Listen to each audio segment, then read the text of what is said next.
मलाई पहाडमा खोज्नु है, जहाँ हावाले मेरो नाम गुनगुनाउँछ, जहाँ माटोले मेरा पाइलाका निशानहरू अँगाल्छ। त्यहीँ कतै तिमीले भेट्छौ मेरो सपनाहरूको एक टुक्रा, रित्तो आकाशमा हराएको जुन जस्तै। मलाई जङ्गलमा खोज्नु है, जहाँ रुखहरूले मेरा रहरहरू खपेका छन्, हिउँले थाकेका पातहरू जस्तै।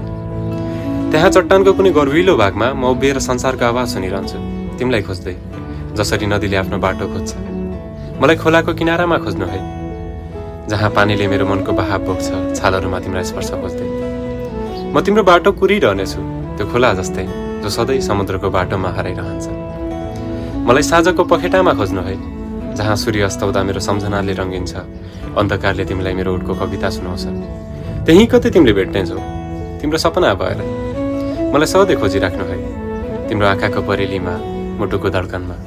हामी फेरि भेट्नेछौँ सँगैको कथा रच्न, तर हरेक पल हराउनकै लागि।